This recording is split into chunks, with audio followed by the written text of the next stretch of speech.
नमस्कार नमस्कार आम चैनल ओडिशा रे चैनल टॉपिटॉक आपनको हार्दिक स्वागत बाकी please Thank you, seat belt thank you. लगे देबे आउ टे धन्यवाद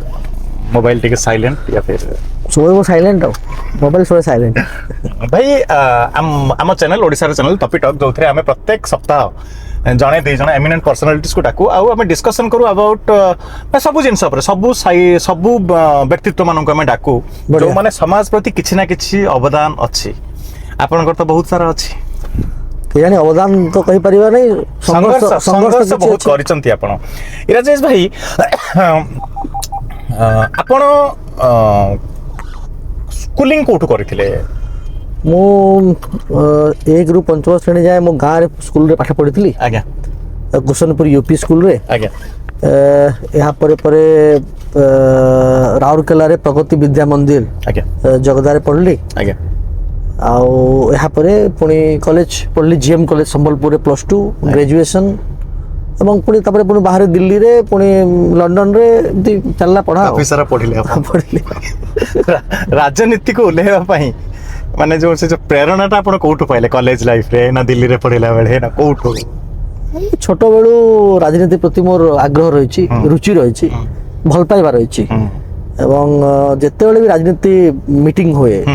सेतेबेले राजनीति मीटिंग के छोट समय रे भी एल के आडवाणी भटली आसथिले मु क्लास 1 ରୁ 5 जाए पढ़ुथली जाइथली बिजू बाबू आसथिले प्रचार करिवारे सेतेबेले मु 2-3 क्लास पढ़ुथली सेतेबेले भी जाइथली एवं बरोबर नेता माने भाषण दियते देखे भल लागे किंतु सते जानि नथली नेता हेबार अछि बोली कि राजनीति को भल पाए एवं मोर जे ग्रैंडफादर थिले रामचंद्र आचार्य से कम्युनिस्ट नेता थिले आम अंचल रो तो सेतेबेले ताकू मते बहुत व्यक्ति आसी भेटुथिले तो सेठ भी मते लागुची कि इंस्पिरेशन मिलिथिबो एवं सत कहबा गले जीएम कॉलेज रे जेतेबेले छात्र राजनीति सीधा फलक शामिल हेली मु जेतेबेले मु जीएम कॉलेज जनरल सेक्रेटरी हेली को 2003-4 मसे 2003-4 मसे जीएम कॉलेज रे जनरल सेक्रेटरी हेला पर हेता दलरो लागिला ना सेतले तो एमती कि दल नथिला माने लाइक कोन एसएफआई ना सेमती किछि एसएफआई सेमती किछि नथिला सेतेबेले दल नथिला एबीवीपी हां सेमती ता समर्थन थिला एबीपी समर्थन थिला समस्त मिसिग्री फेटे लडुतले तो सेतेबेले हला परे टिके राजनीति प्रति सीधा फलक भाव जड़िबार इच्छा है सेतेबेले किंतु आपण यदि कहबे अटल बिहारी वाजपेयी सेतेबेले भारतर प्रधानमंत्री अब्दुल कलाम सेतेबेले राष्ट्रपति ताकर दुईटा फोटो मु लगैथिली मोर रूम रे अच्छा आउ मते यदि कहबे तांको ठारू मते बहुत प्रेरणा मिली छी तांको देखि करी लागेला जे नै राजनीति प्रति आग्रह पड़ला सेते 2002 ରୁ 2005 ସେତେବେଳେ ଗ୍ରାଜୁଏସନ ପାଠ ପଢୁଥିଲି जीएम कॉलेज रे ଏବଂ 2002 +2 आउ जीएम कॉलेज रु आपण दिल्ली यूनिवर्सिटी गले आज्ञा डीयू रे आपण कोन पढिले माने को रिलेटेड दिल्ली यूनिवर्सिटी रे मु लॉ पढली एलएलबी 3 इयर्स कोर्स डीयू रो नॉर्थ कैंपस रे फैकल्टी ऑफ लॉ रे मु पाठ पढली 3 वर्ष तापरे इंडियन लॉ पॉलिटिकली किछि एक्टिविटी सेतरे पॉलिटिकली भी एक्टिव थली सेतेबेले डीयू लॉ फैकल्टी रे जो राजनीति हुए सेतरे भी मु एक्टिव थली एवं सेतेबेले भी मोर एवीपी सहित संपर्क सेतेबेले भी विभिन्न प्रकार फेटा गोटे अलग प्रकार वातावरण सेठी भी बहुत शिखा को मिलला सेठी राजनीति रे केवल लॉ स्कूल रे खास करी विभिन्न वर्गर जमती जातिगत समीकरण राजपूत भूमिहार दलित ब्राह्मण गुज्जर मीणा केमती हुए पुणी पूर्वांचल नॉर्थ ईस्ट ये सब जो सिस्टम रे केमती तांकर समीकरण हुए किछि किछि हमें सिखिलु मध्य किछि सेठी मध्य एक्टिवली लॉ स्कूल फैकल्टी भितरे राजनीति कलु पूरा सेतिरे भी बहुत लोकंकर सहित परिचय हला एवं सेठ भी इंटरेस्ट आसिला तापरे परे पुणी दिल्ली रे आउ पढ़ली इंडियन लॉ इंस्टीट्यूट रे मो पीजी पोस्ट ग्रेजुएशन कली आईपीआर रे इंटेलेक्चुअल प्रॉपर्टी राइट रे एमती सेठी दिल्ली रे एटा मोर पढ़ा तापरे पुणी बाहर को गली यूके गली एलएलएम करिया पर यूके गली सब करि सरला परे पुणी आपण आसिले आसिकी भारतीय युव मोर्चा रे राजनीति स्टार्ट करे माने ये गोटे हे गलानी आपण यूके रो आसिकी पुणी बीजेपी रो स्टार्ट करले राजनीति ना किछि नहीं देखंतु राजनीति रे प्लेटफॉर्म आवश्यकता अछि ଏବଂ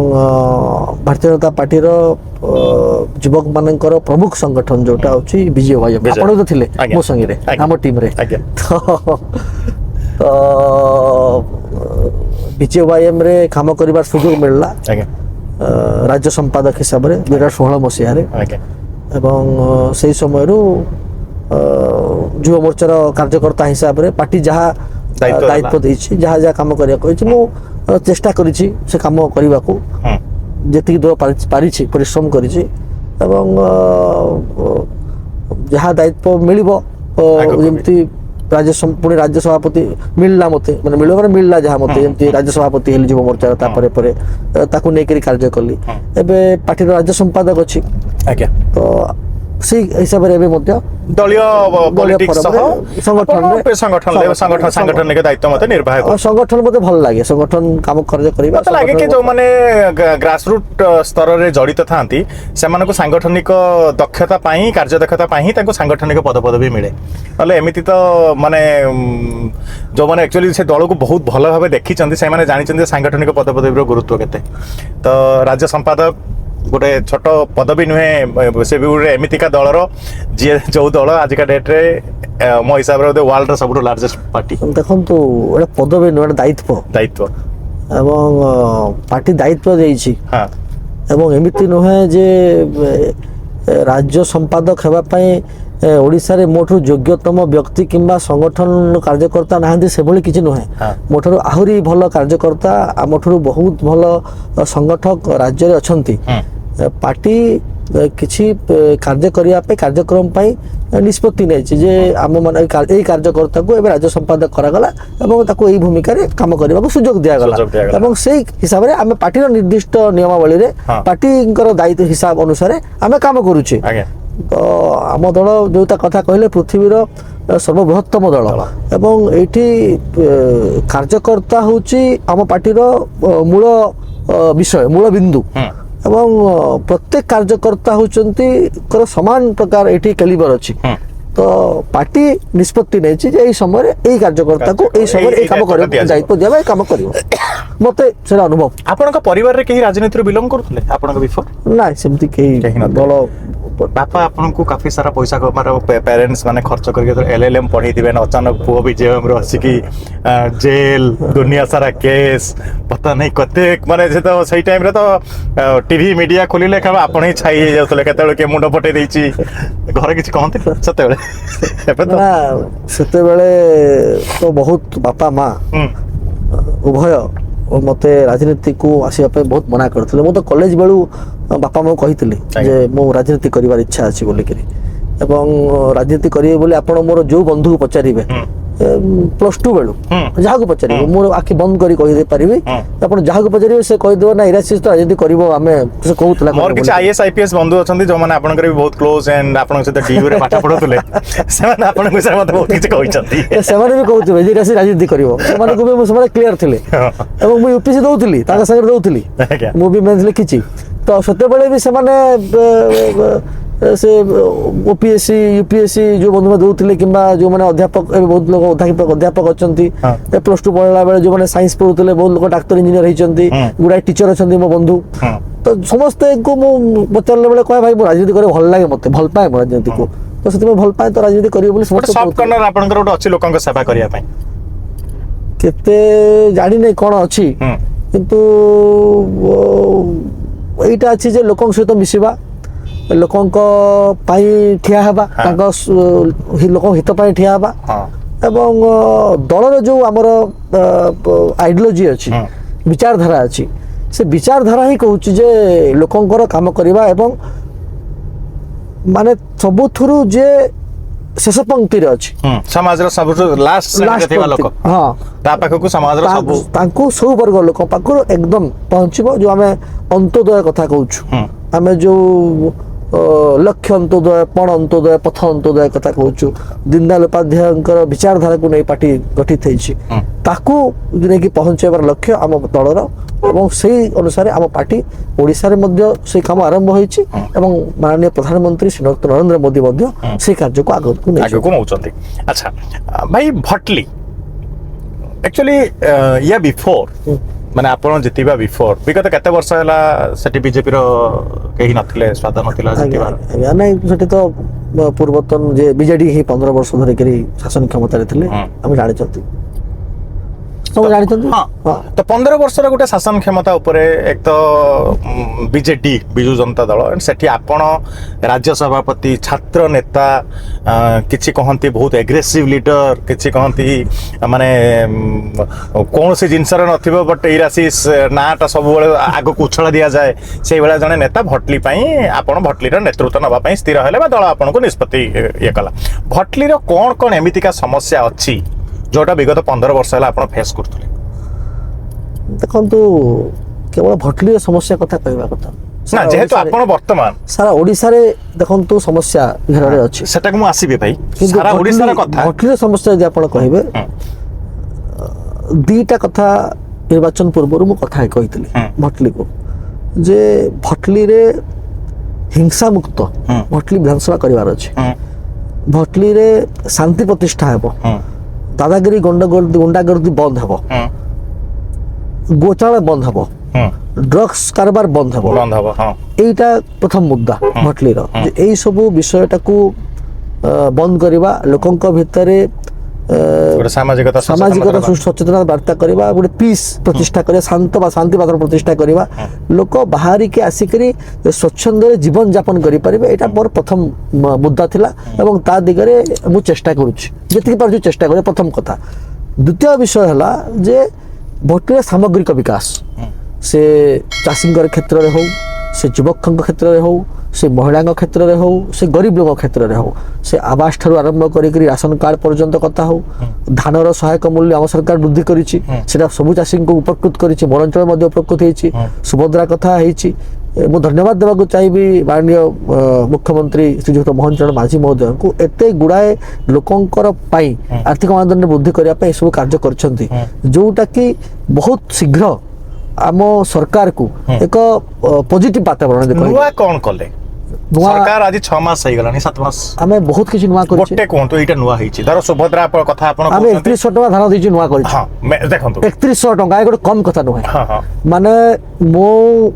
ଭଟଲି ନିର୍ବାଚନ ମଣ୍ଡଳୀର ସୋହେଲା ଠାରେ ପୂର୍ବତନ ମୁଖ୍ୟମନ୍ତ୍ରୀ ବର୍ତ୍ତମାନ ବିରୋଧୀ ଦଳ ନେତା 2015 ମସିହାରେ ହଳଦୀପାଲି ପଡ଼ିଆରେ ଆସିକି 100 ଟଙ୍କା ବୋନସ ଘୋଷଣା କରିଥିଲେ 2015 ମସିହାରେ, ମାନେ 24 ଯାଏ 8 ବର୍ଷ ଯାଏ ସେମାନେ 100 ଟଙ୍କା ବୋନସ ଦେଇ ପାରିଲେ ନାହିଁ। ଏହାକୁ ନେଇକରି ଯୁବ ମୋର୍ଚ୍ଚାରେ ଥିଲା ବେଳେ ଆମେ ଯାଇକରି ଲୋକଙ୍କୁ ଭେଟିଥିଲୁ, ଆନ୍ଦୋଳନ ବି ହେଇଥିଲା, ସେଇ ସମୟରେ 100 ଟଙ୍କା ବୋନସ ଦାବି କରାଯାଇଥିଲା ଏବଂ ଆମ ସରକାର ଆସୁ ଆସୁ ସେଇ ସୋହେଲାରେ ଯାଇକରି ଇଚ୍ଛାପାଲି ପଡ଼ିଆରେ 800 ଟଙ୍କା ବୋନସ ଘୋଷଣା କଲେ ଏବଂ ବୋନସ ଲୋକ ଖାତାକୁ ଚଢ଼ିଲା। এটা ଗୋଟେ କମ କଥା ନୁହେଁ ଆଜ୍ଞା, 800 ଟଙ୍କା ବୋନସ ଦେବା ସିଧାସଳଖ ଭାବରେ ଚାଷୀଙ୍କର ଆର୍ଥିକ ମାନଦଣ୍ଡକୁ ବୃଦ୍ଧି କରିବା ଏବଂ ଅର୍ଥନୀତିରେ କୁହାଯାଏ ଯଦି ପଇସାଟା ତଳ ସ୍ତରକୁ ଗୋଟେ ଠିକ ମାଧ୍ୟମରେ ଗଲା, ତାର ଯୋଉ ଅର୍ଥନୈତିକ ଅଭିବୃଦ୍ଧି ଘଟିବ, ତଳ ସ୍ତରରେ ଯୋଉ ଇକୋନୋମିଟା ଅର୍ଥନୀତି ବୃଦ୍ଧି ଘଟିବ, ବଜାରରେ ଯୋଉ ଇଫେକ୍ଟ ପଡ଼ିବ, ତାହା ବହୁତ ସର୍ବବ୍ୟାପୀ ସର୍ବସ୍ପର୍ଶୀ ହେବ। ଦେଖନ୍ତୁ ଗୋଟେ କଥା ଆପଣ ଦେଖନ୍ତୁ ଇରାସିସ୍ ଭାଇ, ଭାଷଣ ଦେବା ପାଇଁ ୟା ଫିର୍ କୌଣସି ଜିନିଷ ଏଇ କଥା ଯେତେବେଳେ ଆପଣ ମୁଁ କଥା ହୁଅନ୍ତି ତ ଏଟା ଶୁଣିବା ପାଇଁ ବହୁତ ଭଲ ଲାଗେ, ହେଲା ଯୋଉ କଥାଟା ଆପଣ କହୁଛନ୍ତି, ବଟ୍ ଏଇ କଥାଟା ଗ୍ରାଉଣ୍ଡ ସ୍ତରରେ ଯଦି ଆଜିକା ବିଗତ 25 ବର୍ଷ ହେଲା 24 ବର୍ଷର ବିଜେଡି ଶାସନ ଥିଲା, ବିଜେଡି ଶାସନ ଓଡ଼ିଶାର ଲୋକମାନଙ୍କୁ ଗୋଟେ ମୁଫ୍ତଖୋରୀରେ ଚଳିବା, ଫ୍ରି ଫଣ୍ଡସ୍, କିଛି କରନି, ମଦ ପିଅ ଚଳ, ଗୋଟେ ଏଇ ସିଷ୍ଟମରେ ପକେଇ ଦେଇଥିଲା। ଆପଣ ମାନେ ସେଠି ଆସି ସାରିଲା ପରେ ୟା ତ ଗୋଟେ ଏମିତି କିଛି କରିଥାନ୍ତେ ମାନେ ମୁଁ ମୋ ଇଏ କଥା କହୁଛି, ୟା ତ ସେ ଜିନିଷ ବନ୍ଦ ହବ, ଯୋଉଠି 200 ଟଙ୍କା ଦିଆ ହଉଥିଲା ତାକୁ ଯଦି ମୁଁ 400 ଟଙ୍କା କରିଦେଇକି ସେ ସିଷ୍ଟମଟାକୁ ତ ମୁଁ ଆହୁରି ମାନେ ବଢେଇଲି, କମିଲା କ'ଣ?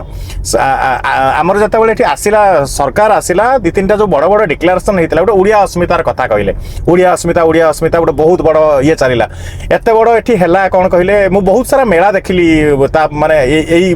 ବିଗତ ଦିନ ମାନଙ୍କରେ, ଓଡ଼ିଆ ଗୋଟେ ମଝିରେ ଗୋଟେ ହେଲା, ମୁଁ ସେ କନକ୍ଲେଭକୁ ନିଜେ ବି ଯାଇଥିଲି, ଆମେ କଥା ହଉଛନ୍ତି ଓଡ଼ିଆ ଲିଟରେଚର ବିଷୟରେ, ଏଣ୍ଡ ଆମର ଯୋଉ ପୋଷ୍ଟର ଲଗା ହେଇଛି ସେ ପୋଷ୍ଟରଟା ଲେଖା ହେଇଛି ଇଂଲିଶରେ, ଏଣ୍ଡ ସେଠି ଯୋଉ ଲୋକମାନେ ବସିକି କଥା ହଉଛନ୍ତି, ଇଭେନ୍ ଆମର ଯେ ହୋଷ୍ଟ, ଯେ ଓଡ଼ିଶାକୁ ହୋଷ୍ଟ କରୁଛି, ସିଏ ହୋଷ୍ଟ କରୁଛି ଇଂଲିଶ ଆଉ ହିନ୍ଦୀରେ, ତ ଓଡ଼ିଆ ଅସ୍ମିତାର ମାନେ ସେ ଯୋଉ ଅସ୍ମିତାଟା ତାହେଲେ କ'ଣ ସେଟା ତ ଆମେ ଜାଣିପାରିଲୁନି। ଏଣ୍ଡ ଓଡ଼ିଆ ଅସ୍ମିତା ନାଁରେ ଯଦି ମୁଁ ବାହାରୁ ଲୋକମାନଙ୍କୁ ଡାକି ଆଣିକି ବସେଇକି ଏଠି ପ୍ରେଜେଣ୍ଟେସନ ଦେବି ହିନ୍ଦୀରେ, ତ ଓଡ଼ିଆ ଅସ୍ମିତା ତ ବଢ଼ି ମାନେ ବୃଦ୍ଧି ହବନି। ସେମିତିକା ଧାନର କଥା 3100 ଟଙ୍କା ଆପଣ କହିଲେ ପ୍ରେଜେଣ୍ଟ କଲେ, ସୁଭଦ୍ରାରେ କ'ଣ 10,000 ଟଙ୍କା ଯାହା ବି ହେଲା 5,000 ଦିଆଯିବ। ମିଶନ ଶକ୍ତି ଥ୍ରୋରେ ସେମାନଙ୍କୁ ପଇସା ମିଳୁଥିଲା, ଅଳ୍ପ ମିଳୁଥିଲା, ଆଉ ଟିକେ ଅଧିକା ଦିଆଗଲା। ନା ନା ସେମିତି ନୁହେଁ, ଆପଣ କଥାଟା ବୁଝନ୍ତୁ। ମୁଁ ଟିକେ କ୍ଲିୟର କରିବାକୁ ଚାହେଁ ଆପଣ ପ୍ଲିଜ। ମୁଫ୍ତ ଖୋରିରେ ଦେବା ଲୋକଙ୍କୁ, ପପୁଲିଷ୍ଟ ପଲିସି କରିବା ଏବଂ ଚାଷୀକୁ ତାର ହକ୍ ଦିଆଯିବା ଭିତରେ ବହୁତ ଅନ୍ତର ଅଛି ଆଜ୍ଞା। ଗୋଟିଏ ଚାଷୀର ପାରିଶ୍ରମିକ କେତେ ହେବା ଦରକାର ଏବଂ କେତେ ଭଲ ଭାବରେ ସେ ଚାଷଟାକୁ ଆଗକୁ ନେଇପାରିବ, ତାକୁ ନେଇକରି ଆମ ସରକାର ଚିନ୍ତା କରିକି ସେ କଥା ଦେଇଛି। ଖାଲି କେବଳ ସେତିକି ନୁହେଁ, 3100 ଟଙ୍କା ଦେବା ସହିତ ପ୍ରତ୍ୟେକ ବିଧାନସଭା କ୍ଷେତ୍ର କଥା କହିବି ନାହିଁ, ପ୍ରତ୍ୟେକ ମଣ୍ଡିରେ ମଣ୍ଡି ବ୍ୟବସ୍ଥା ସୁଦୃଢ଼ କରିବା ପାଇଁ ଅଲରେଡି 1000 କୋଟି ଟଙ୍କା ପାଖାପାଖି ଟେଣ୍ଡର ହୋଇ ସାରିଲାଣି ଏବଂ ମୋର ଅଞ୍ଚଳରେ ମଧ୍ୟ ମଣ୍ଡି ତିଆରି ହେଉଛି। ମୁଁ ମଧ୍ୟ ଶୁଭ ଦେବା ଆରମ୍ଭ କରିଛି। ଠିକ ଅଛି। ମଣ୍ଡି ବ୍ୟବସ୍ଥା ସୁଦୃଢ଼କରଣ କରିବା, ଯୋଉଟା ଆପଣ କହିଲେ ଲଙ୍ଗ ଟର୍ମ କଥା। Long term. ଆପଣ ଯୋଉ କଥା କହିଲେ କ୍ୟାପିଟାଲ ଇନଭେଷ୍ଟମେଣ୍ଟ କଥା ଆପଣ କହୁଛନ୍ତି, ସେ କଥା ମୁଁ କହୁଛି। ଦ୍ୱିତୀୟରେ ଗୋଦାବରୀ ମିଶ୍ର ଯୋଜନା କଥା, ୟୁପି ସ୍କୁଲ ପ୍ରାଇମେରୀ ସ୍କୁଲକୁ ମଜବୁତ କରିବା। ଏବେ ପ୍ରତ୍ୟେକ ପ୍ରାଇମେରୀ ସ୍କୁଲ ମଜବୁତ ହବ ଏବଂ ଗୋଦାବରୀ ମିଶ୍ରଙ୍କ ନାଁରେ ଯୋଉ ଓଡ଼ିଆ ସ୍ମିତା ଆପଣ କଥା ସେ ମିଶିଛି, ଯେ ଓଡ଼ିଆ ସ୍ମିତାର ପରିଚୟ କରିଛନ୍ତି ଗୋଦାବରୀ ମିଶ୍ର, ତାଙ୍କ ନାଁରେ ଲୋକ ଜାଣିବା ଦରକାର ଯେ ଆମେ ଆମର ପୂଜ୍ୟ ପୂଜ୍ୟକୁ ନେଇ ଗର୍ବ ଅନୁଭବ କରିବା କଥା, ଆମେ ଆମ ଭାଷାକୁ ନେଇକି ଗର୍ବ ଅନୁଭବ କରିବା କଥା,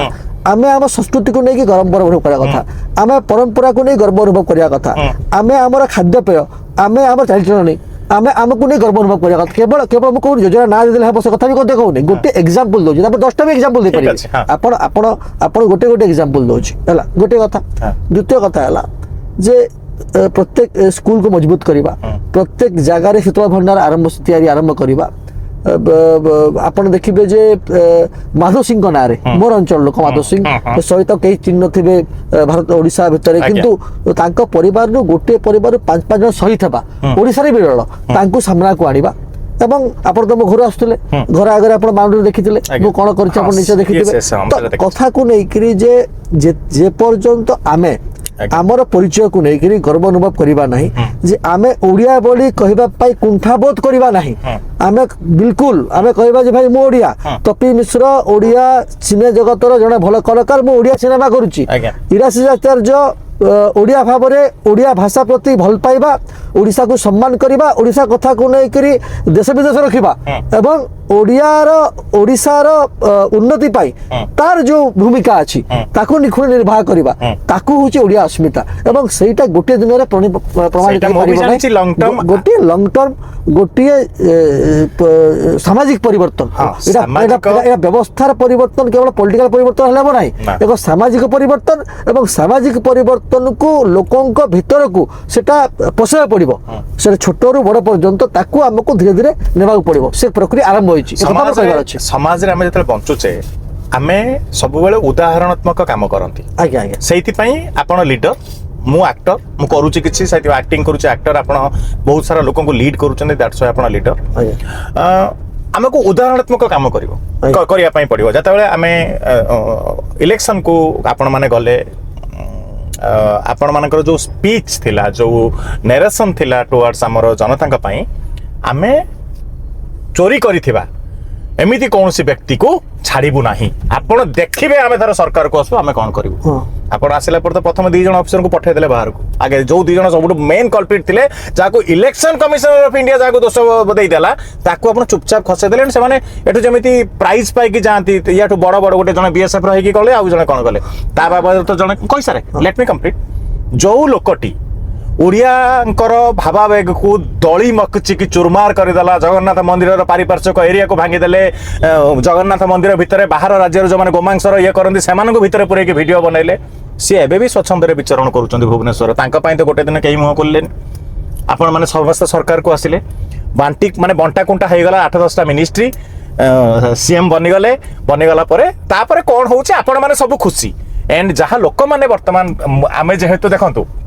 ମୁଁ ଗୋଟେ ଏମିତିକା ଲୋକ, ମୁଁ ସତ କଥା କହିବା ପାଇଁ କେତେବେଳେ ଡରେନି ହେଲା। এইটা ହିଁ ସତ। ଆଜିକା ଡେଟ୍ରେ ଆପଣ କୌଣସି ଗୋଟେ ଜାଗାରେ, ଭୁବନେଶ୍ୱର ଓଡ଼ିଶାରେ କୌଣସି ଗୋଟେ ଜାଗାରେ ଓହ୍ଲେଇ ପଡ଼ନ୍ତୁ, ଓହ୍ଲେଇ ପଡ଼ିକି ଆପଣ କାହାକୁ ବି ଏବେ ବି ଓହ୍ଲେଇ ପଡ଼ିବେ, କାହାକୁ ବି ପଚାରିବେ, କହିବେ ଗଭର୍ଣ୍ଣାନ୍ସ କେମିତି ଚାଲିଛି, ଅଲ୍ ଆର୍ କନଫ୍ୟୁଜ୍ଡ। କେହି ଆପଣଙ୍କୁ ଗୋଟେ ସାଟିସ୍ଫାଏଡ୍ ଆନ୍ସର ଦେବେନି। ଆମେ ଦୀର୍ଘକାଳୀନ ଯୋଜନାକୁ କରିବା ବୋଲି ଯେ ବର୍ତ୍ତମାନକୁ ଭୁଲିଯିବା, ବା ଆମେ ଯୋଉ ଜିନିଷଟା କରିବା ପାଇଁ ଆସିଛନ୍ତି ତା ବିଷୟରେ ଏଟଲିଷ୍ଟ ଗୋଟେ ଟ୍ରାଏ କରିବା ବି, ସେଟା ଗୋଟେ ପ୍ରେଜେଣ୍ଟ ଇଏ କରନ୍ତା ଆମେ ତ ଏପର୍ଯ୍ୟନ୍ତ ଉଦାହରଣାତ୍ମକ ଆମେ ଗୋଟେ ବି କରିନାହାନ୍ତି ଆମେ ଉଦାହରଣାତ୍ମକ ବହୁତ କିଛି କରିଛେ ମତେ ପ୍ଲିଜ ତିନି ଗୋଟେ ଦିଟା କୁହନ୍ତୁ ହଁ ପ୍ରଥମ କଥା କହୁଛି ଯେ ଯେମିତି ବିଗତ ସରକାରରେ ସର୍ଟ ଟର୍ମ ପ୍ରୋଗ୍ରାମ ଥିଲା ଦୁଇ ତିନିଟା ପ୍ରୋଗ୍ରାମ କଥା ମୁଁ କହିବି ଗୋଟେ ପ୍ରୋଗ୍ରାମ ହେଲା ଯେ ନବୀନ ଓଡ଼ିଶା ଯୋଉ ବର୍ଷ ତଳେ 2023 ମସିହା ଆରମ୍ଭ ହେଲା ସର୍ଟ ଟର୍ମ ପ୍ରୋଗ୍ରାମ ଇଲେକ୍ସନ ଦେଖି ପ୍ରୋଗ୍ରାମ କରନ୍ତି ଯେମିତି ହେଲା ଯେ ଆମ ଗାଁ ଆମ ବିକାଶ ପ୍ରୋଗ୍ରାମ ସେମାନେ କରିଥିଲେ 2018 ମସିହାରେ ଗୋଟେ ଆରମ୍ଭ କରି ବିଜୁ ଯୁବ ବାହିନୀ ଆରମ୍ଭ କରିଥିଲେ ଫ୍ଲେକ୍ସିବ୍ ପ୍ରୋଗ୍ରାମ କେବଳ ଗୋଟେ ନୂଆ ଓ ଆରମ୍ଭ କରିଥିଲେ এইসব প্রোগ্রাম ন করি আমি লং টর্ম প্রোগ্রাম করেছি এবং তা পাই পয়সা আসি সারলানি এবং অলরেডি গ্রামসভা বসি সারলানি বিকশিত গাঁ বিকশিত ওড়িশা 5 বছর প্রোগ্রাম আজ্ঞা প্রত্যেক গাঁর গ্রামসভা হব গ্রামসভা হয়ে সারলানি প্রত্যেক গাঁর লোক মানে বসিকি নিষ্পত্তি নেবে যে তাঁকর গাঁর বিকাশ আগামী 5 বর্ষ পাই কোণ হব প্রত্যেক পঞ্চায়েত স্তরকু 25 লক্ষ টঙ্কারু 50-60 লক্ষ টাকা পর্যন্ত পৌঁছিছি প্রত্যেক মানে কোণ কহতি ଓଡ଼ିଶାର ପ୍ରତ୍ୟେକ ବିଧାନସଭା କହିବେ ନାହିଁ ପ୍ରତ୍ୟେକ ମାନେ ଜିଲ୍ଲାକୁ ହଜାର ହଜାର କୋଟି ପହଞ୍ଚିଛି ଓଡ଼ିଶାରେ 10,000 କୋଟି ବଜେଟ୍ ହେଇଛି 10,000 କୋଟି ଟଙ୍କା ବଜେଟ୍ ହେଇଛି ଏବଂ ତାର ଲିଷ୍ଟ ସୂଚନା ମୁଁ ମାଗିଥିଲି ଭିଡ଼ିଓକୁ ଯେ ଆମର ପାଖରେ କ'ଣ କ'ଣ ପ୍ରତ୍ୟେକ କ'ଣ କ'ଣ ସବୁ ଆସିଛି କୋଉ ଜାଗାରେ ରାସ୍ତାର କାମ କୋଉ ଜାଗାରେ କ୍ଲବ ଘର ମରାମତି କୋଉ ଜାଗାରେ ସ୍କୁଲ କୋଠା ମରାମତି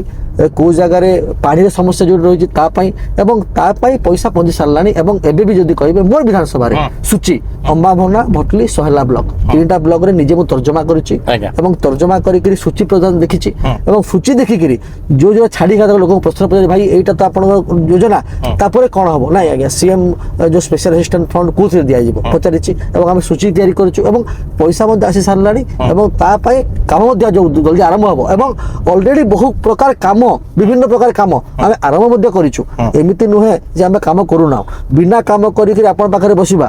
বিনা কাম করিকি বিধানসভা উত্তর রখিবা বিনা কাম করিকি সৎসাইরে ঠিয়া হবা এ কথা নাই যদি আমি কাম করি পারিবু না ঠিয়া পারিবু নাই উত্তর দেই পারিবু নাই আমি করিছু বিকশিত গাঁ বিকশিত ওড়িশা আগামী দিନରେ দীর্ঘ 5 বর্ষ ভিতরে 10,000 কোটি টঙ্কা খরচ হব পুরা ওড়িশারে ওড়িশার গ্রামাঞ্চলর যে ইনফ্রাস্ট্রকচর আছে যে কথা ক্যাপিটাল ইনভেস্টমেন্ট কথা আপনার কହୁଛନ୍ତି তাকে গোটে নূয়া দিগন্তকু নেব গোটে ফ্ল্যাগশিপ প্রোগ্রাম নাই যে 2 মাস 3 মাসের পয়সা পকাই দেবা ঠিকাদার আসিকি যোজনা করিবে যে আজ্ঞা এইটি খম্ব লাগিব এইটি বিল্ডিং তৈরি হব এইটি বিনা কার্ড ক্লব ঘর তৈরি হব আমি বিল খাই দেবু সে পয়সা ইলেকশনে খরচ করিবু পুরা বাকায়দা গ্রামসভা করিকি সূচি প্রস্তুত হয়েছি সূচি অনুসারে লোকଙ୍କ কথা নেকি সমিতি মিটিং রে পাস হয়েছি আমি মিটিং উপস্থিত হইতিলু তাকু সূচি করিকি পিডি ডিআরডিও পাখକୁ ব্লক বালা পঠাইଛନ୍ତି আমি কপি পঠাইଛନ୍ତି তাকু দেখিকি খফড়া প্রস্তুত হয়েছি পয়সা গোটে ফের আসি সারলানি 2,000 কোটি টাকা গোটে গাঁ গোটে কম কথা নে বজেট রে এবং দীর্ঘ 5 বছর ধরে 5 মেয়াদী বর্ষ যোজনা করিবু তাঠু বড় কথা আপন কোন কହୁଛନ୍ତି আমি কাম করিনু আমি কাম আরম্ভ করিছু কাম দিশিবা আরম্ভ হলানি এবং আগামী দিন রে বিকশিত গাঁ বিকশিত ওড়িশা ହେବ 2036 রে যে কথা আমি কইছু যে ওড়িশা ভারত বর্ষরে 1 নম্বর রাজ্য ହେବ এবং ওড়িশা বিকশিত ହେବ এ কথা আমি আপনকু মোহন মাঝিঙ্কর সরকার ভারতীয় জনতা পার্টির সরকার ওড়িশারে যে কথা কইছি তা করিকি দেখাইবু গোটে কথা এইটি আপন মই এটু কোট করিবি আপন কইলে মোহন মাঝিঙ্ক সরকার আজ্ঞা এ সরকার সতরে মোহন মাঝিঙ্ক সরকার নিশ্চিত ভাবে মোহন মাঝিঙ্কর সরকার মতে কাহি লাগেনি মানে মতে কোন এটা ওড়িশারে মতে লাগেনি যে বহুত সারা লোকଙ୍କର ଗୋଟେ ଏମିତିକା ନେରେଟିଭ ଅଛି ସରକାର କେହି ଜଣେ ବାହାରୁ ଅପରେଟ କରୁଛନ୍ତି କହୁଛନ୍ତି ଯେ ବିଜେପି ଦଳର ଗ୍ରୁପିଜିମ୍ ଅଛି ଏବେ ଯୋଉ ମିନିଷ୍ଟର୍ସ ଅଛନ୍ତି 6-7 ଜଣ ଯୋଉ ବି ଅଛନ୍ତି ସମସ୍ତଙ୍କର ଅଲଗା ଅଲଗା ନେରେଟିଭ ସମସ୍ତେ ଅଲଗା ଅଲଗା ନେତାଙ୍କୁ ରିପ୍ରେଜେଣ୍ଟ କରୁଛନ୍ତି ଏମିତି କିଛି ଅଛି ଦେଖନ୍ତୁ ଆଜ୍ଞା এই ସବୁ ବିଜେଡି ବିଜେଡି ଲୋକଙ୍କର ମିଛ ପ୍ରହେଳିକା ମିଛ କଥାବାର୍ତ୍ତା ଯେତେବେଳେ ସେମାନେ ଗୁମାସ୍ତାଙ୍କ ପାଖରେ ଥିଲେ ଗୁମାସ୍ତାଙ୍କର ଟେଣ୍ଟ ବାନ୍ଧୁଥିଲେ ଗୁମାସ୍ତାଙ୍କର ଚୌକି ଠିକ କରୁଥିଲେ ଯେତେବେଳେ ଷ୍ଟେଜ ଚଢି ପାରୁନଥିଲେ ସେଟା ସେମାନେ ଦେଖିଲେ ଯେ ଏଇ ସରକାରରେ ସମସ୍ତେ ମିଶି କାମ କରୁଛନ୍ତି ମୋହନ ମାଝୀ ମହୋଦୟ ଯୋଉଠି ଯାଉଛନ୍ତି ସବୁ ଏମଏଲଏ ଖବର ପାଉଛନ୍ତି ସବୁ ଏମଏଲଏ ଷ୍ଟେଜ ବସୁଛନ୍ତି ସମସ୍ତେ ଦି ପଦ କଥା କହୁଛନ୍ତି ମିଡିଆରେ କାହାର ବାରଣ ନାହିଁ ଯୋଉ କଥା ଯୋଉମାନେ କହୁଛନ୍ତି କରିକି ଦେଖାଉଛନ୍ତି ହେଲା ସ୍ୱଚ୍ଛନ୍ଦତା ମିଳିଛି ସମସ୍ତ ମନ୍ତ୍ରୀ ତାଙ୍କର ନିଜର ଖଫରା ପ୍ରସ୍ତୁତ କରୁଛନ୍ତି ସେମାନେ ନିଜ ଇଚ୍ଛାରେ କଣ କାମ କରିପାରିବେ ଡିସ୍କସନ ଡିବେଟ କରୁଛନ୍ତି ତା ଛଡା ବିଧାୟକମାନଙ୍କୁ ମଧ୍ୟ ପଚାରୁଛନ୍ତି ଏମିତି ନୁହେଁ ଯେ ଆଜି ଆପଣ କୁହନ୍ତୁ କୋଉ ମନ୍ତ୍ରୀ ମାନେ ମୁଖ୍ୟମନ୍ତ୍ରୀଙ୍କ ଠାରୁ ଆରମ୍ଭ କରିକିରି ସମସ୍ତ ମନ୍ତ୍ରୀ ଆଉ ପଚାରୁଛନ୍ତି ଯେ ଭାଇ ଆପଣଙ୍କ ଅଞ୍ଚଳରେ କଣ ସବୁ କାମ ହବ କୋଉ ଜାଗାରେ କାମ ହବ ତାକୁ ଦେଖିଲେ ଲାଗୁଛି ଭାଇ ଏମିତି ହୁଏ କି 25 ବର୍ଷରେ ସେମାନେ ଆମେ ଅପରାଧୀନ ଥିଲୁ ଏମିତି ହୁଏ କି? ଏମିତି ହୁଏ। ସେମାନେ ମିଛ ପ୍ରଚାର କରୁଛନ୍ତି, ମିଛ ପ୍ରଳୟ ସୃଷ୍ଟି କରୁଛନ୍ତି ଯେ ତା ଭିତରେ କନ୍ଦଳ ଅଛି, ଗ୍ରୁପିଜିମ୍ ଅଛି। ଦିଲ୍ଲୀରେ ଆରେ ଭାଇ ଡବଲ ଇଞ୍ଜିନ ସରକାର, ଦିଲ୍ଲୀରେ ବି ନେତା ଅଛନ୍ତି, ଓଡିଶାରେ ବି ନେତା ଅଛନ୍ତି। ନିଶ୍ଚିତ ଭାବରେ ମୋଦିଜୀ ଓଡିଶାର ନେତା ହିଁ ଦିଲ୍ଲୀ ଚଳାଉଛନ୍ତି। ଆରେ ମୋଦିଜୀ 8 ଥର ଓଡିଶା ଆସିଲେଣି। ଆମେ ଯୋଉ ପ୍ରୋଗ୍ରାମ କରୁଛୁ ଉତ୍କର୍ଷ ଓଡିଶାରେ ଓଡିଶା ଆସିଲେ 5,000 କୋଟି ଟଙ୍କା, 5 ଲକ୍ଷ କୋଟି ଜାଗାରେ 6 ଲକ୍ଷ କୋଟି ଟଙ୍କାର ଇନଭେଷ୍ଟମେଣ୍ଟ ଆସିଲା ଓଡିଶାକୁ। ତାକୁ ଖରାପ ଲାଗୁଛି, ବାଧୁଛି। ମୁଁ ତ କହୁଛି ବାଧୁଛି। ମୁଁ ତ କହିବି ଯେ ପ୍ରବାସୀ ଭାରତୀୟ ଦିବସ କେବେ ଭାବିଥିଲେ, କଳ୍ପନା କରିଥିଲେ ଓଡିଶାରେ ହେଲା? ମୋଦିଜୀ ଆସିଲେ ଓଡିଶା, ତ ମୋଦିଜୀଙ୍କର ଓଡିଶା ବାରମ୍ବାର ଗ୍ରସ୍ତ, ଓଡିଶାକୁ ପୂର୍ବୋଦୟ ବିକାଶର ମୂଳ ମନ୍ତ୍ର କରିବା, ଫୋକସ୍ କରିବା ଏବଂ ବିଧାୟକମାନଙ୍କ ସହିତ ଯଦି କିଛି ଅସୁବିଧା ଥାନ୍ତା, ବିଧାୟକ ସହିତ କ'ଣ ବସିଥାନ୍ତେ ମୋଦି 1.5 ଘଣ୍ଟା 2 ଘଣ୍ଟା ବସିକରି ଆମ ସହିତ ମୁଖ୍ୟମନ୍ତ୍ରୀ ସାଥେ ଆଲୋଚନା କରିଥାନ୍ତେ ଯେ ଭାଇ କେମିତି ଓଡିଶାକୁ କେମିତି ଆଗକୁ ନେବାର ଅଛି, କେମିତି ବିକାଶ କରିବା ଅଛି, ତାର ମଡେଲ କ'ଣ ହବ, ଓଡିଶା କେମିତି ପୋଟେନ୍ସିଆଲ। ତ ଯେତେବେଳେ ଓଡିଶାର ରେଳବାଇ କ୍ଷେତ୍ରରେ ଓଡିଶାର ବିକାଶ ଦ୍ରୁତ ଗତିରେ ବଢି ଚାଲିଛି, ତ এই সব ক্ষেত্রে এনএচ ক্ষেত্র কুহতু এবার কোস্টাল হাইওয়ে তৈরি হব, তো যে প্রকার যে কথা রেল ক্ষেত্র হো, রোড রাস্তার কথা হো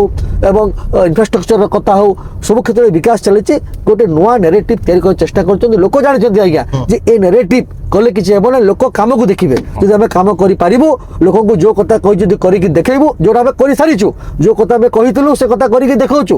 আগামী দিনে যেতে আমি বহুত সুন্দর ভাবে কাম করে লোক পাখে পৌঁছব, লোক বুঝিଯିବେ নাই এই যে মিছ প্রহেলিকা মিছ তথ্য দৌঁছেন পুরাপুরি ভাবে ভুল। ওড়িশার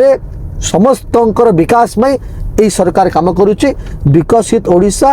আমার স্বপ্ন, 2036 শ্রেষ্ঠ ওড়িশা প্রতিপাদন করা, ভারতবর্ষ ওড়িশাকে 1 নম্বর করা, এহাই এ সরকার মূল লক্ষ্য।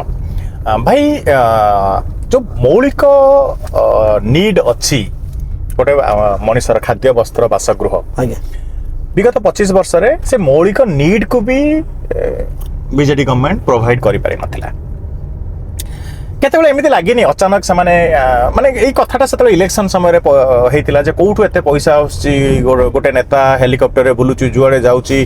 एठी 50 लाख दियाला, सेठी 30 लाख दियाला, एठी 20 लाख दियाला, एठु 50 दियाला। से पैसा कोठु आसिला, से पैसा कुआडे गला, से पैसा आसुतला कोठु, ता ऊपर आज पर्यंत कोन पई से लोकटाको ए पर्यंत कई टार्गेट कलेनी विधानसभा रो, कहिलेनी कोन पई से आसिला, सब खोळ कर देला, खोळ कर दे कि निजर गोटे 50,000 कोटी टंकार एम्पायर बनैला, बने सारला परे से वर्न मो इस्तीफा दे दिली, साइलेंटली बसि गला। कोन पई कहि एमितिका लीडर बाहरी जे सही कथा को काउंटर करूनी जे एवडा सब हेइतिला, जोटा रॉन्ग हेइतिला। जदि कोनोसी कालखंड रे कोनोसी ये रे आमरी लोक मानक द्वारा किछि भूल हेछि, ताको सजाडिबा त आमरी मानक दायित्व ना। पूरापूरी भाव आप ठीक कथा कहते, किंतु आपण गोटे कथा भूली जाइछन्ती विधानसभा रे बारंबार, एवं मु मध्य निजे आज्ञा मु निजे मध्य आप यदि मोर लास्ट विधानसभा रे तो पाखापाखि जो दिन सुजोग मिली कथा रखी से भितर काफी सारा मुद्दा पर आपण डिस्कशन करछन्ती एवं एई विषय भी कथा हिछि एवं एई विषय भी कोहा हिछि। आपण भावंतु नाही जे सरकार ए पई पदक्षेप नौ नाही, सरकार पदक्षेप नैछि। गुड़ाए जंत्री, गुड़ाए ऑफिसर्स, गुड़ाए लोकंक ऊपर एक्शन हवा आरंभ हेलानी, एक्शन हबो एवं धीरे धीरे खोलताड़ होउछि। राजा चक्र कथा देखु नांती आज हेछि कि नाही, आप देखुथिबे मु तो काली देखुली यूट्यूब रे कोन 15 फुट ट्रक रखिछि, ताकर बस की फोटो बाहरुछि। आज्ञा गोटे कथा को कोन कुहुक बाड़े रखिछु कि जे बिना आमे तो तांको भलिया नुह जे मिछ केस रे मिछ दफा देई करी मिछ मकदमा करी करी लोक पुरै की भयभीत करे के नुहे। जदि सतरे किए भूल करिछि, जदि लोकଙ୍କୁ से भूल देखा जाइछि, जो कथा आमे कहिछु ताको प्रतिपादन करिवु एवं निश्चित भाव रे जे आर भूल थिबो, जे भी सेटा हो, जे काहे के जे भूल करछि ताको निश्चित भाव रे से जो आपण कालखंड कथा कहले से कालखंड जे भूल करछि ए कालखंड निश्चित भाव से बिहाइंड द बार हबो, सेतरे बिल्कुल व्यस्त हबार नाही। ठीक अछि, आपनकर आशा पूरा माने मोर काम हैला कथा रखिबा, आपनको भी काम कथा रखिबा, लोक सुनिबे, पीपल विल डिसाइड। आपण वर्तमान हमर सीएम का नाम भी दिया है पीपल सीएम, बट बहुत बड़ नैरेटिव आमे ना देना, आमे लोक दैछन, हम पाखो भी हम भाबितले कि जे एते कम दिन भीतर सीएम आसीबो जे कि लोकंको प्रत्येक वीक रे भेटिबो, लोकंको कथा सुनिबो, लोकंको सहित कथाबार्ता को, लोक सहित भाषा कथा भाषा ही करी कथा खाइबो, लोकंकर जो कथा आसीबो योजना, लोकंको पय योजना, लोकंक हित योजना करिवो। तो लोक दैछन आज्ञा एटा तो गणतंत्र रे समस्तकर गोटिए भोट, कपि भाई रे गोटिए भोट, मोर भी गोटिए भोट, मो गाँ रे चाष कर चाषी भी गोटे भोट एवं राष्ट्रपति भी गोटे भोट। से गोटे भोट निर्धारित करे जे ओडिशा भारत वर्षर किए ए गणतंत्र भाग्यडोरी को नियंत्रण करिवो एवं मुख्य कथा है जो रिसोर्सेस अच्छे किए ठीक से यूटिलाइज करिए आप जो कथा कहले एते टका खर्च डिक्लेयर है एटा है कौन है मेन कथा हूँ रिसोर्स को मोबिलाइजेशन करवा और लोकंकर भल पाई मोबिलाइजेशन करवा लोकंकर हित दृष्टि मोबिलाइजेशन करा हूँ मुख्य काम तो से तो ये जो शासन व्यवस्था तो लोक मैंने व्यवस्था को परिवर्तन करछंती गोटे बड़ परिवर्तन करछंती एवं व्यवस्था को व्यवस्थित ढंग से करने हेले समय लगे आम निश्चित भाव आप देखिथे जे जून 4 रे सरकार आसला पर धीरे धीरे स्ट्रीमलाइन हेबा क्षिप्र गति रे आम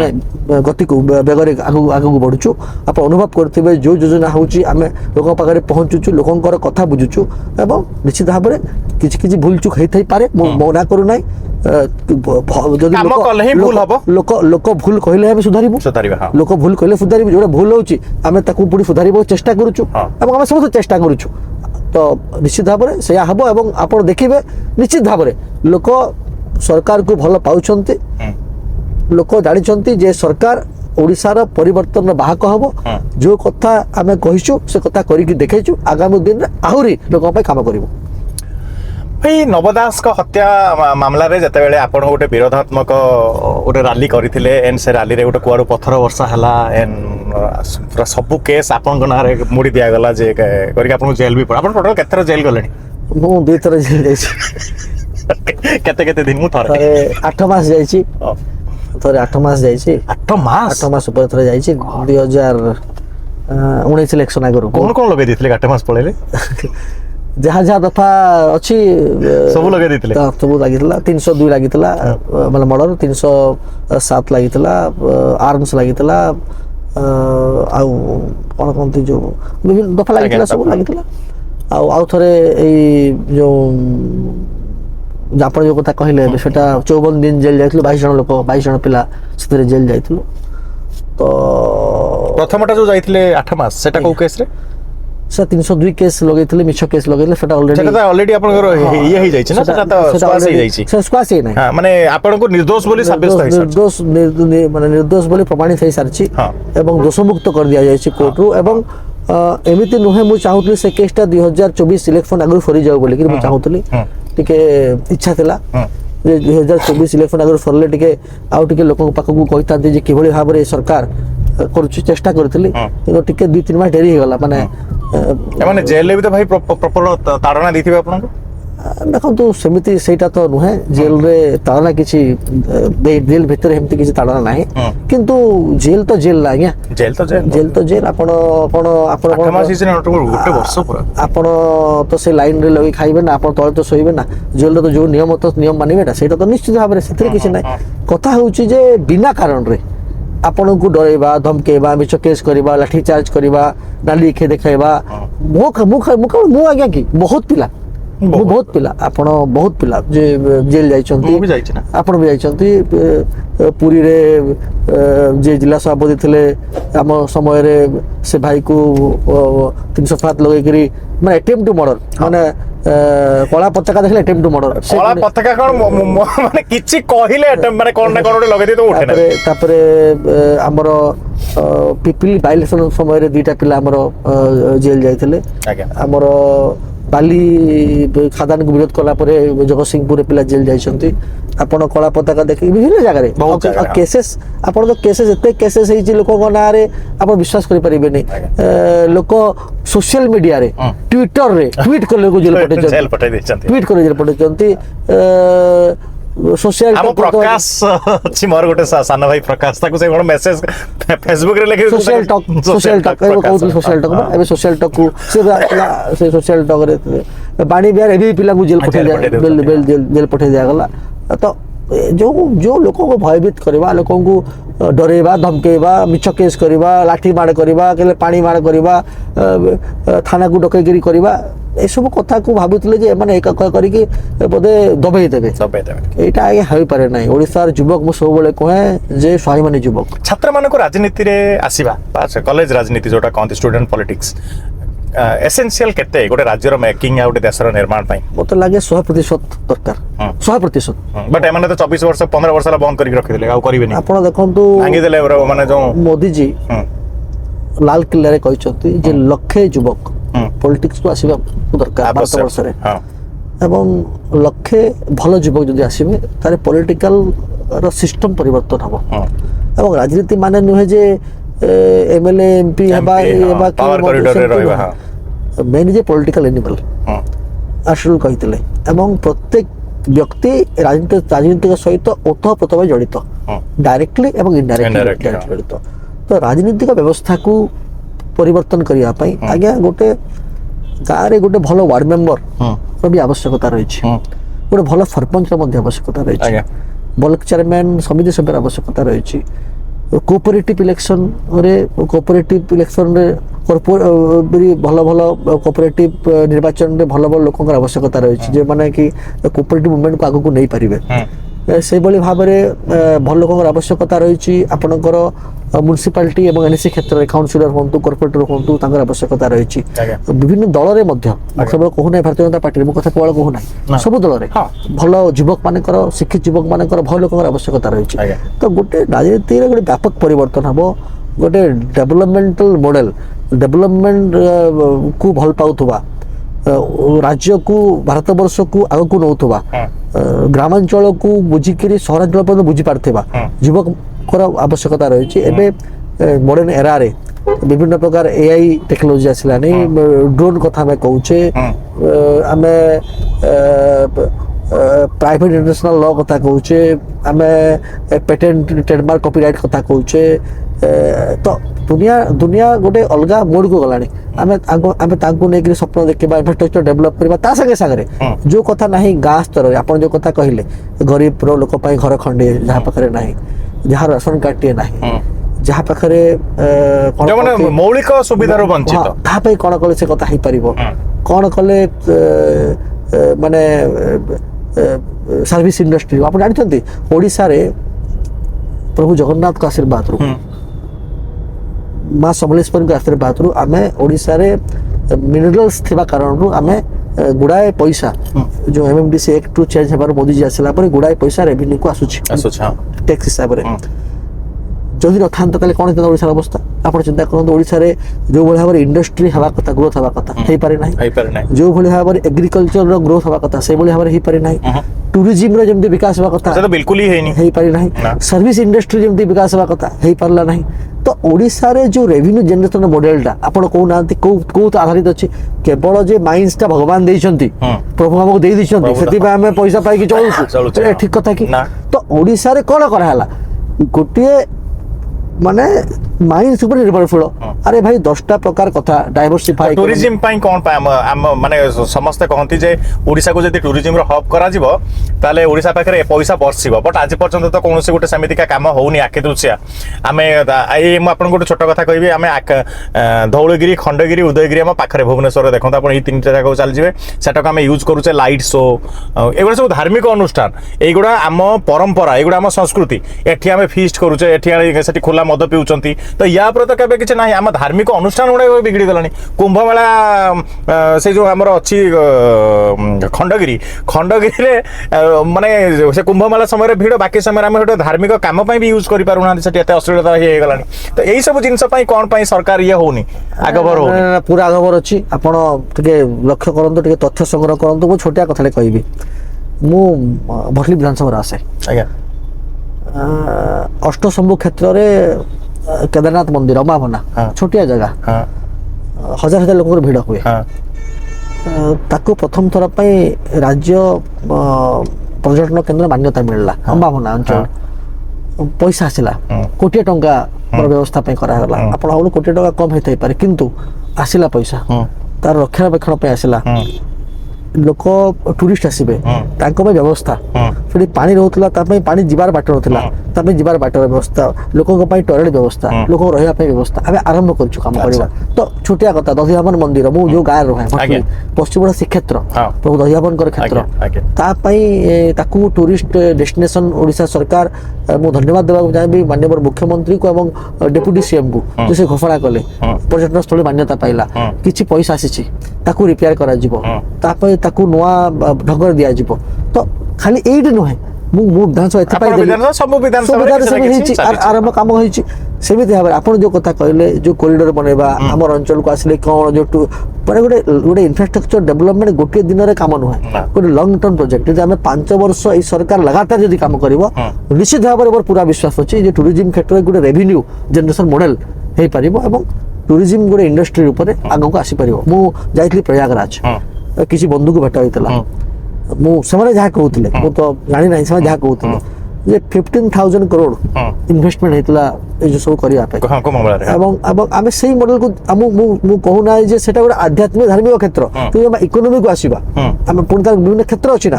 ଆମେ ଇକୋନୋମିକୁ ଦେଖିବା 15,000 crore ଗୋଟେ ଇନଭେଷ୍ଟମେଣ୍ଟ ହେଇଥିଲା ଏବଂ 3 ଲାଖ crore ଓଡ଼ିଶାର ବଜେଟ୍ ହେଉଛି 2 ଲକ୍ଷ 90 କୋଟି ଟଙ୍କା ହେଲା 3 ଲାଖ crore ରେଭିନ୍ୟୁ ମାନେ ଜେନେରେଟ୍ ହେଲା ବୋଲିକିରି ଗୋଟେ ସେମାନେ ମତେ କହୁଥିଲେ ମୁଁ ତାକୁ ଚେକ୍ କରି ନାହିଁ କିମ୍ବା ଦେଖି ନାହିଁ ମୁଁ ଆପଣଙ୍କୁ ଗୋଟେ ଛୋଟ ଜିନିଷ କହୁଛି ସେ କୁମ୍ଭ ପାଇଁ ପାଖାପାଖି ତ ହେଇଥିବ କିଛି ଜଣେ ଫ୍ୟାମିଲି 12 ଲକ୍ଷ ଟଙ୍କା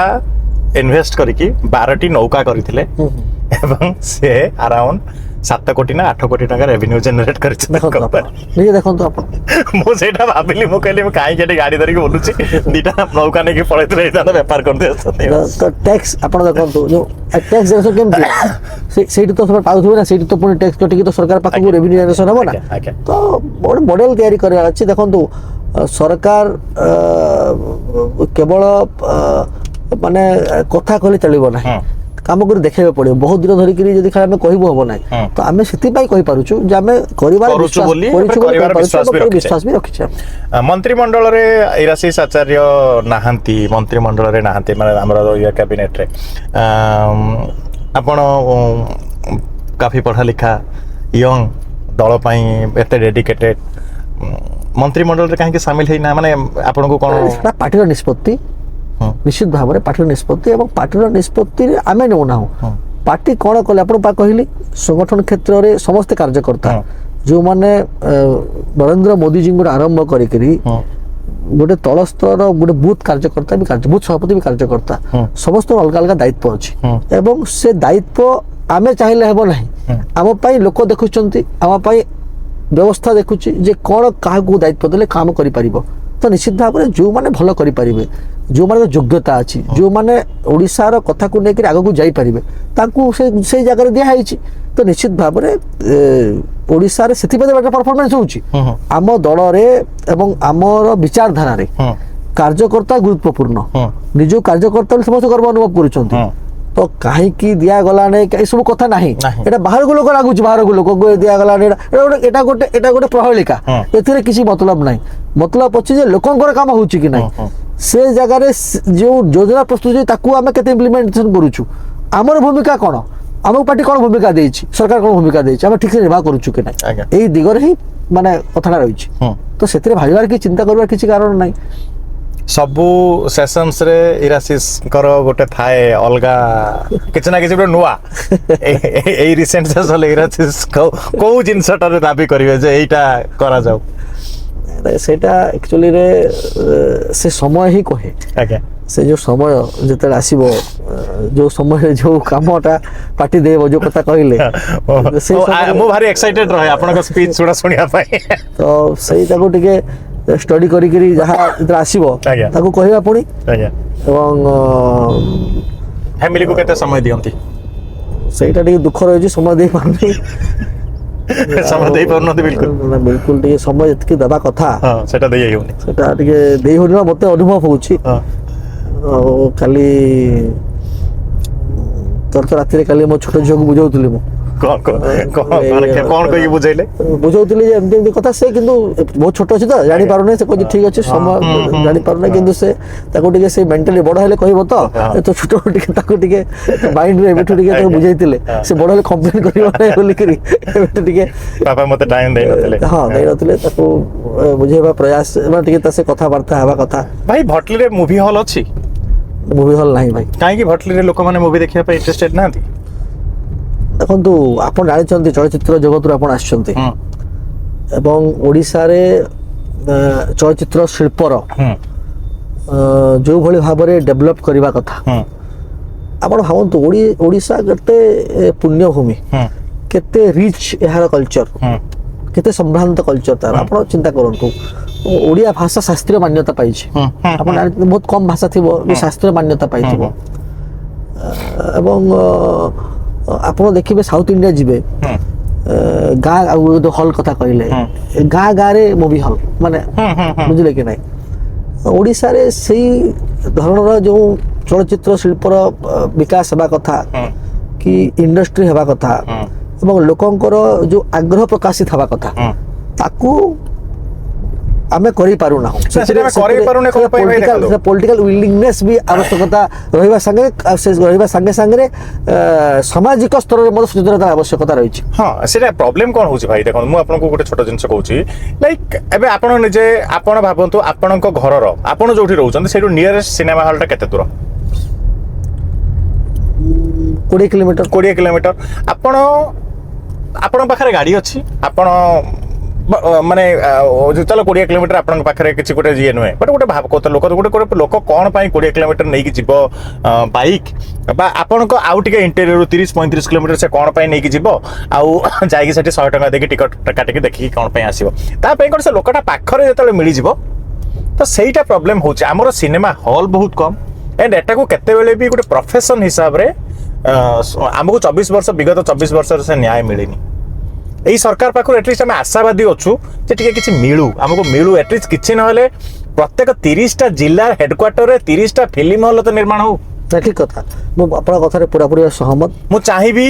ইন্ডস্ট্রি ফিল্ম ইন্ডস্ট্রি তরফরু গোটে আপনার গোটে অশেষ অনুরোধ বিশেষ অনুরোধ এটা যে যদি কেতবে আপনার কথাটা হয়ে পারিব যে আমি মানে একদম আম মানুষ লোক সেতবে খোঁজতে যেতবে ইলেকশন আসে এন্ড আম মানকরে বি কিছু চারা নাই কাহিঁকি না আমি আর ইনকম কোটি করিবু এটা গোটে ভাবন্তু তো আমি সেইটু আমার নিজের মৌলিকতাকে বিকি ଦେଇକି যে নেতা পাই আমি প্রচার করিয়া কথা না তা পাই যাও বিকজ আমাকে আমার ঘর পরিবার চলাইবার আছে বুঝলে তো এই যে জিনিসটাকে আমি চাহুଛୁ যে আমি বি সমাজের সেই শ্রেণীরে সামিল হও সরকার আম পাই বি চিন্তন মন্থন করু আমি বি সমাজের গোটে বর্গরু আসুଛୁ আর আম মাধ্যমরে লোক মানে সতরে জাগরুক হুঁতি তো এই কথাটাকে যদি আপনার কেতবে টিকে ভাই বলি ভাবিকি মোর এটা উত্থাপন করিবে 100% করিবে না আরে ভাই 30টা জেলার এটলিস্ট 30টা হল নিশ্চিত ভাবে এইটা হেলে মু মানে আরে আপনাଙ୍କର দুই জন ভালো কলাকার আম এবে পার্টিরে বিধায়ক হইচন্তি ভালো কହୁচন্তি বি আকাশ ভাই আর সিদ্ধান্ত ভাই সে দুই জন বিগত 24 বছর আউট দলরে থিলে সে সেতেবেলে বি কইতিলে কথা হলা আম মানক কথাকে সিরিয়াসলি নও না সিরিয়াস নেবে এবং সিদ্ধান্ত ভাইଙ୍କ সହିତ আকাশ সହିତ মু বহুত মিশুছি এবং আমার অঞ্চলକୁ ବି ସେମାନେ ଯାଇଛନ୍ତି এবং দে আর সিরিয়াস সেথিরে কথা কয় মৌকা নথিলা ଆମ ପାଟିରେ କଥା କହିବାର ମୌକା ଅଛି ମୁଁ ଆପଣ କହିଲି ପରା ଏଠିରେ ସମସ୍ତ କାର୍ଯ୍ୟକର୍ତ୍ତାଙ୍କର କଥା କହିବାର ମୌକା ଅଛି ତ ନିଶ୍ଚିତ ଭାବରେ ଏ କଥା ମୁଁ ମଧ୍ୟ ଦରକାର ପଡ଼ିଲେ ବିଧାନସଭାରେ ଉଠେଇବି ଏବଂ କଥା ଲାଗିବି ମନ୍ତ୍ରୀଙ୍କ ସହିତ ଯେ ଶିଳ୍ପ ମନ୍ତ୍ରୀ ସହିତ କଥା ଲାଗିବି କେମିତି କଲେ ଏ ବ୍ୟବସ୍ଥା ହେଇପାରିବ ହଲ୍ ଯଦି ନିର୍ମାଣ ହେଇଯାନ୍ତା ଏ ଇଣ୍ଡଷ୍ଟ୍ରି ଆପଣଙ୍କୁ ଏତେ କିଛି ଦବ মানে আপন বি নিজে আমি ভাই মানে আপনার যদি কেতবে গোটে বিজনেস প্লান হিসাবে বি নেইকি যাবে না যে আমি 30 কোটি ইনভেস্ট করবু আর 30 কোটি আপনার গোটিয়ে বর্ষে তার ডবল রিটর্ন পাইଯିবে গভর্নমেন্ট কু দেইদেব সে সংস্থা কিন্তু আম উপরে সে ইনভেস্টমেন্টটা কেই করু না সরকার একচুয়ালি গোটে আমকু সেই শ্রেণীরে এপর্যন্ত নেইনি বা যে কিছু ক্যাটেগরিকাল লোকଙ୍କୁ নেইছি সেমানে কেতেবেলে আম মানক কথা উঠান্তিনি সেমানে গলা পরে সেমানে সেই তাঙ্ক কনস্টিটুয়েন্সি কথা কইলে এন্ড সেমানে সে টিপিক্যাল নেতা হই যাতে ঠিক আছে আমি আপনার কথা উঠাইবু এবং আমার নেতা এবং অভিনেতা যে মিশিকি তাকে বি মধ্যে কইবু মোর পুরা বিশ্বাস আছে ସେମାନେ উঠাইবে তাকে মৌকা মিলনথলা বিগত পার্টিরে এই পার্টিরে পুরা মৌকা আছে ସେମାନେ মধ্যে কହୁଛନ୍ତି এবং বিভিন্ন কমিটিরে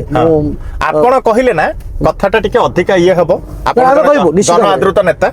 আপন এই কথাটা মো চ্যানেল মাধ্যমে মত কলাকার ভাই ভাই কইবি প্লিজ এইটা টিকে আপন আমার ওটে সাহায্য রাখন্তু ভাই আমার ইন্টারভিউ সরি আসলানি আপন কতে স্পিরিচুয়াল মু নিশ্চিত ভাবে ভগবান বিশ্বাসী এবং বিশ্বাস করে হ্যাঁ তো সেটি খালি কই আপনার আরাধ্য কি ମୁଁ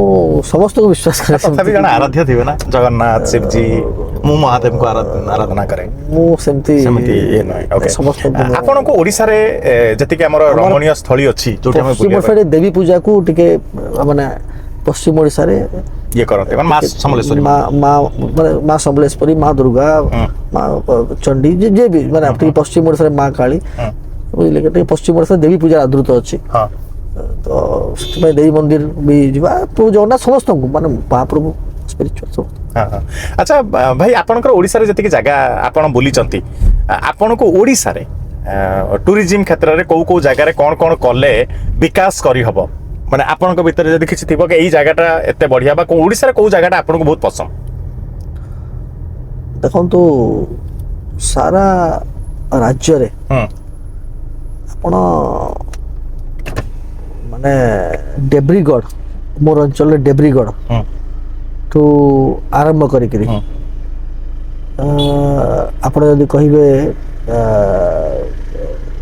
हीराकुद डैम यदि आपण कहिबे हाँ आपण यदि कहिबे नृसिंहनाथ मंदिर यदि कहिबे पदमपुर बरग भटली बारा बखरा यदि कहिबे मोर माने मुझे बरगड़ जिला कथा कहली सम्बलपुर जिला कथा कहली आपण महेंद्रगिरी कथा कहिबे गजपति जिला महेंद्रगिरी कथा कहिबे आपण कोरापुट रे एते सुंदर वन्यांचल अछि बुझले कि नहीं टूरिस्ट प्लेस अछि कंधमाल कथा कहिबे बुझले तो एमिति जिला नाही ओडिसा रे एवं पुरी कोणार्क आपणकर एबे कहउतले आपण माने ए जो कोन कहते जो लिंगराज मंदिर मालेश्वर धौलगिरी उदयगिरी सोनपुर रे मंदिर मालिनी सोनपुर पातली श्रीक्षेत्र सब जगह माने ओडिसा रे आपण जिला कहंतु मु कहबी आपनका फेवरेट कोटा मोर सब फेवरेट मोर तो ओडिसा फेवरेट आउ ओके मोर तो सब जगह फेवरेट आउ लोक फेवरेट लोक ओडिसा मोर ओडिसा को भल पाए ओडिसा ओडिसा बंचिया पे आछू हमें टिपिकल राजनीति रे जते आपन को डे टू डे लाइफ रे लोक माने कर्मी माने मांगदे भाई गुटे 5 टका दियो ना कोन पे ना मत दियो कोन कोन कोन कहती केमिति मना करन मत तो मते कहीं मागंती नहीं मु तार विरोधी हला मते टिके लोक टिके सेही सब प्रकार टिके कहंती नहीं आ बाकी राजनीति रे सेटा गोटे कॉमन ये हे गला सेटा विगत 24 वर्ष से माने सेटा तयारी करते तो सेही ढांचा को परिवर्तन करिया पे आछे आज्ञा आउ सेही भलिया कल्चर टाकू हम जते दूर रही परिबा जे दूर करि परिबा सेते भलो देखंतु आमे जहा करिबा ना लोक सेया करिवे हां आमे ताकू जो उदाहरण दबा दायित्वटा हमर आमे डेवलपमेंट कथा कहबा आमे कहबा जे भाई एई कामटा आमे करबा आमे जदी से अभ्यास करबा तो सेही भलिया हबो आज्ञा भाई आपन सहित कथा ही मते बहुत भल लागिला आशा करछि आपन को सेमिति किछि क्वेश्चन पचारि नथिबि जोटा आपन मन को व्यथित करथिबो ना ना बिल्कुल ना आपन जहा पचारि परिबे ना आ पचारिबा पई आपन माने सुनतु लोक भोट दिछंती भाई आ पचारिबो तुमको बुझले कि नहीं आमे आपन को कहिबो हमर दाबी करन अछि बुझले कि कहार आइडियोलॉजी को फॉलो करते भाई आपनकर फेवरेट लीडर के मोर फेवरेट लीडर अटल बिहारी वाजपेयी एवं नरेंद्र मोदी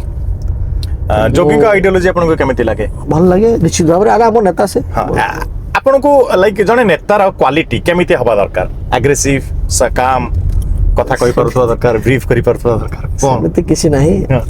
लोक ताको भल पाउथो दरकार लोक को से भल पाउथो लोक को मन को बुझी परथो दरकार लोक को से भल पाउथो दरकार लोक को भल पाइबा लोक तो भल पाई भोट दैछंती से अलग विषय लोक को भल पाउथो दरकार मु केते लोक को भल पाउछि हां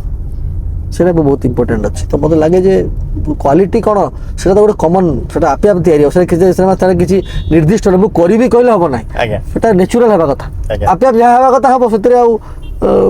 केमति कोन करि हबो भाई मु केबे तो भटली जाइनी आसंतु निश्चित है तो 100% नो डाउट आशा करी भटली समस्त लोक देखिए आपण मानकर प्रिय नेता को आम channel Odisha channel topic talk को टिके फॉलो शेयर सब्सक्राइब करिया पई भाई निश्चित मु तो करिबी मु एबे तुरंत फॉलो करूची सब्सक्राइब करूची एवं शेयर भी करिवे ठीक अछि थैंक यू एमिति नुआ नुआ व्यक्तित्व मानक सहित मिसिया पई सेमान को जानिया पई सेमानकर संघर्षर कथा सेमानकर सफलतार कथा जानिया पई आम चैनल ओडिसा चैनल टॉपिक को फॉलो करंतु शेयर करंतु सब्सक्राइब करंतु किछि भी करंतु फिट रहंतु ओडिसा को भल पाउथांतु जय श्री राम नमस्कार।